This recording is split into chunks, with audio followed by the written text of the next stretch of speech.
How's everyone doing? It's Mask here. Now today we're focusing in on the 4-star Advent dungeon, the Britten Advent dungeon. Sorry.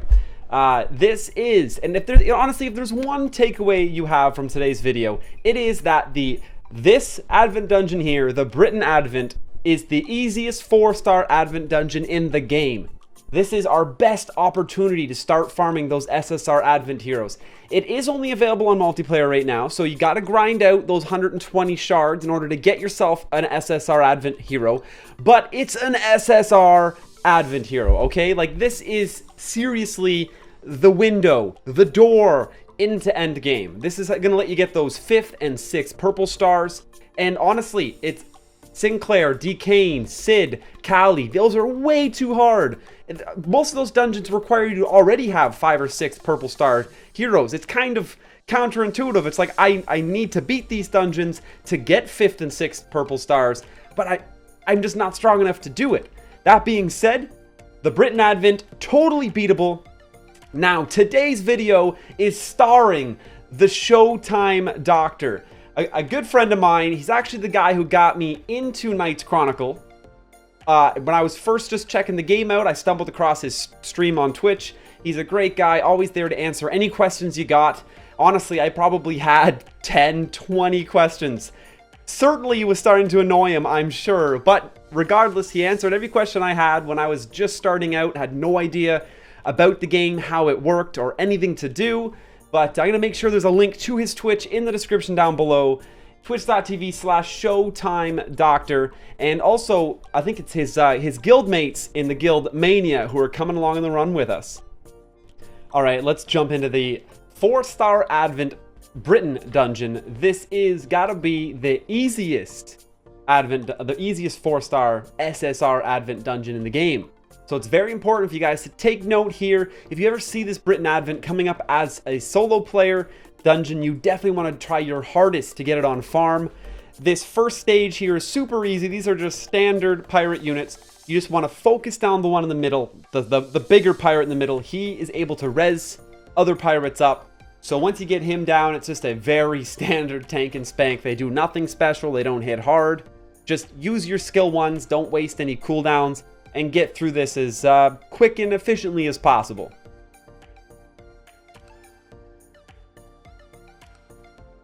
And here we go with Crocor coming in. This is a boss you might recognize from the guild dungeons, but honestly, he really doesn't pose much of a threat. He's got, he will apply a shocked debuff to your team when he attacks them, and then when he electrocutes, sorry, yep.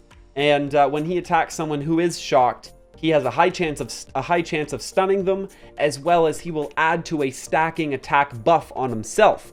And if that buff gets stacked to +5 and he gets a lot of people stunned on your team, it can kind of snowball out of control. But really, he never really threatens killing you, just sending you to the next stage with a lot less health than you wanted to get there with. And also, he doesn't really start doing anything significant until under 25k health, which is a pretty easy threshold to burst him from. But under 25k, he'll complain about indigestion and then start using a lightning AoE that hits everybody on your team. Applies shock to the majority of you and also can often leave you stunned. So, and his stun lasts for 2 turns, which is very annoying. So there's the lightning bolt I was talking about. 4 of our 5 members are shocked now, and he has +4 on his attack buff. So this is where things could start getting out of hand if we all get stunned and he gets a couple turns in a row. But really, his health's just so low. The next person to attack him, that's it. Moving on to the boss. And here at the boss stage, we have Britten. Now, with Britten, there are only really 2 mechanics to talk about. 3, I suppose. There's 3 mechanics. The first 2 are in his buffs. So he gets an attack and defense buff if there are no summoned pirates. So if he is by himself, if you kill all of his adds, he gets an attack and defense buff. Now, his other buff is he gets a very significant defense buff, and he casts skills continuously every single turn when there are 5 pirates. So what you need to do is focus the boss down whenever there are 1, 2, or 3 adds spawned with him. The second he spawns a 4th add, you need to focus down that add as quickly as possible, because he's going to be hitting your whole team with a very hard-hitting AoE while he has 4 adds up around him every single turn. And honestly, that gets out of hand and wipes you quite fast. So there we go. Rue knocked down that 4th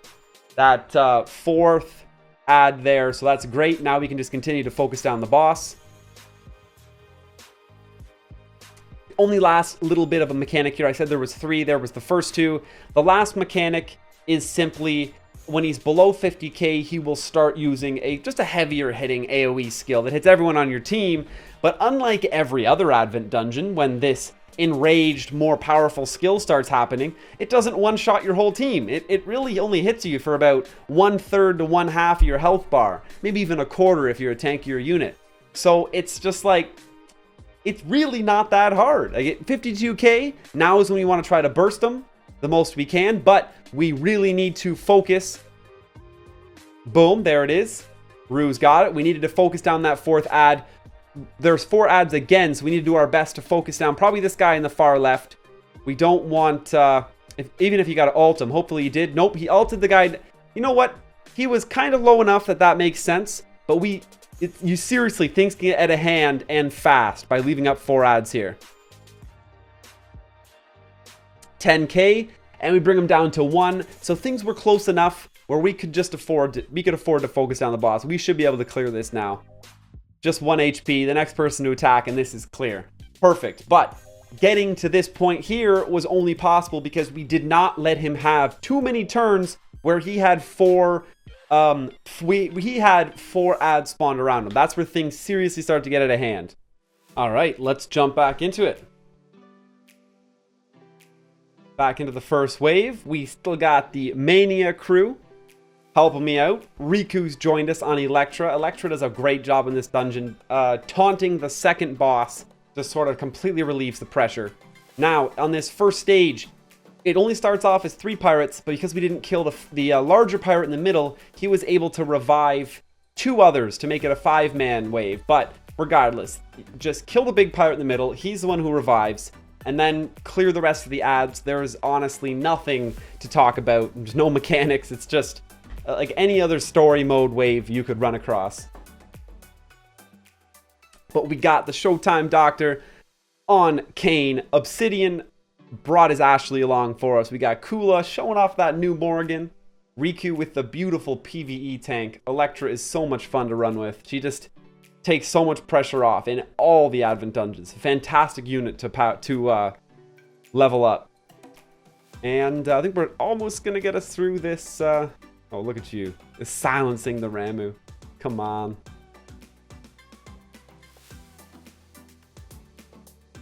And Kane finished us off here. Perfect. Nice crit. All right, moving on to the second stage. We have the boss, Krokor. Now, Krokor doesn't actually pose a whole lot of threats. He will apply Shocked to your team when he attacks them. And when he attacks someone who's shocked, he has a high chance of stunning them, as well as he adds a stack to a stacking attack buff on himself that gets up to +5. If it gets to +5, things can start getting a little out of hand. He starts hitting your heroes for like 1/3 to 1/2 of their health. And also, once he gets under 25k health and gets enraged, starts complaining about a little indigestion, he'll start using an AoE attack quite frequently that applies Shocked to almost everyone on your team, with a high chance to. And that's going to allow him to pretty well instantly stack that attack buff to full. And if he manages to do that, and like you see, he just stunned 3 members of our team for 2 turns apiece. If those stuns get out of hand, and he's below 25k like you see right now, this is the recipe for disaster right here, actually. We are in not in a great spot. Triple stunned. He's enraged. We're going to start getting hit by his... Yeah, there it is. The full screen electrocute. We still got a triple stun. Everyone's shocked. I'd almost suggest Kane to use his ultimate here. And he did. Good call. Good call with the ult.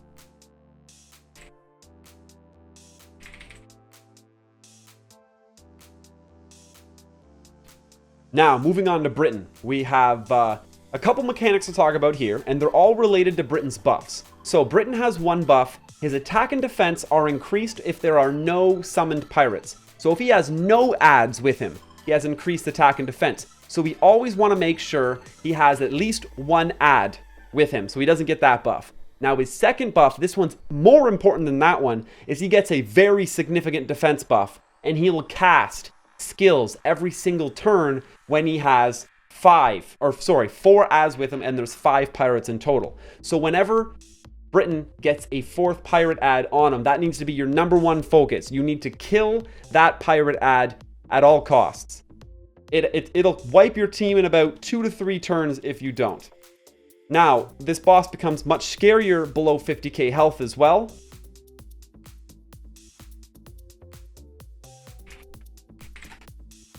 So you want to save up your skills that do a lot of damage, and all your skill 3s you should save up for when he's just above 50k health and try to nuke him from there down. Below 50k health, he'll start doing a much stronger AoE attack that hits everybody on your team. And within 2 or 3 turns, he's pretty much going to wear your team out. And there it is, 4 pirates. This attack needs to be not a shield. We need to be killing this unit right here. Come on. Yeah. You got it. You got it. Actually, that's the hit there. You know what? The shield's maybe not the worst idea. That's actually going to keep our team up. That's fine. But, yeah, we got to pop this ad right here.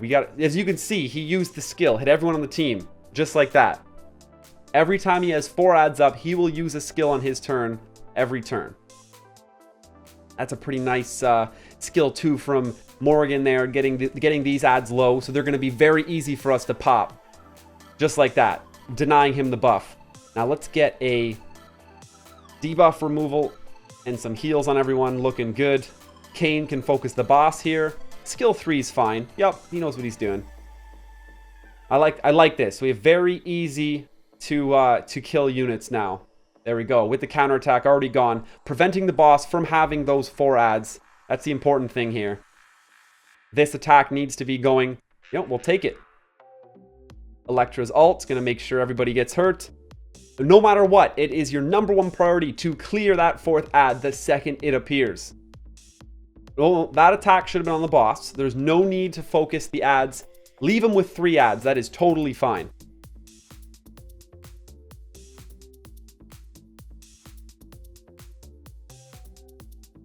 I'm going to not revive this turn because Rambo does have a double revive. Looks like we have people that are very close to dying, so I'm going to go ahead and hold on to that revive.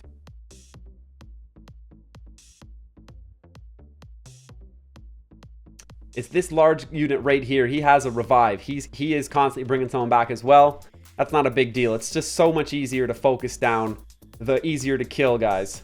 But there we go. The boss has fallen below 50k. He'll start using that AoE attack you just saw him use quite frequently. And if we don't burst down one of the ads right now, we're going to be in big trouble. As you can see, he's using this skill again because we didn't focus the ads. 15k health. This is a tough one. Our Morgan has now been enraged, so she's not going to have the ability to focus down or to even aim her attacks. But we're getting hit by this every single turn, as you can see. But it didn't matter. The reflect damage, and Ashley was able to get a counterattack in. Things were getting a little shaky there at the end. Whew! We managed to pull it off. But as you can see, things started getting a little rocky there because there was a couple times when 4 ads were up and the damage dealers did not focus down one of the ads. That's when it gets a little rocky. But that's it. That is the Britten dungeon, guys. I actually probably have just about enough shards to summon them. I've been farming this a ton today because I've yet to get an SSR Advent to drop for myself. So being able to farm this was fantastic. But let's just bring it back up on screen here. Take a second to scroll through. The scroll in this is just super slow for me. I can never get it to go faster. Here we go. So it's the 4-star legendary pirate Britten Advent. Definitely the easiest SSR Advent in the game, guys. If you can farm this, I highly suggest doing it. And if this ever hits single player, beat it. reset it. This is our window, our door into the end game. Everyone who's been struggling, this is how you're going to start getting those 5th and 6th purple stars, and it's so important to do it. But that'll do it for today's Knights Chronicle video. I really hope you guys enjoyed it. Big shout out to the Showtime Doctor. Check him out live at twitch.tv/Showtime Doctor. Definitely going to be a link to his Twitch in the description down below. An awesome guy. He's the guy who got me into Knights Chronicle. He'll answer any question you have in his chat, and just kind of just a really chill, laid-back stream. Sit down, relax in the evening, and enjoy it. And a shout out to his Mania crew. They're the people who are in this multiplayer advent with me. I couldn't have beat it without them. And yeah, that'll do it. So we got, you can always catch me live as well, twitch.tv/MasKScarin. Find my Facebook and my Twitter in the description down below as well to know when I'm going live. Don't miss any new content coming out. And as always, guys, friendly reminder to check out BlueStacks. I play this game on BlueStacks. Kind of a quick glance at the client here. BlueStacks is a great way to play these cell phone or mobile games on your computer. Take advantage of that computer processing power. Obviously stronger than your phone. And of course, save your phone battery. These games are so hard on your phone battery. It will just basically start ripping away at the longevity, the life of that battery. And yeah, I mean, the game just runs better and looks better on the computer anyway. So look at the description down below. The very first thing there will be a link to download BlueStacks. You download it.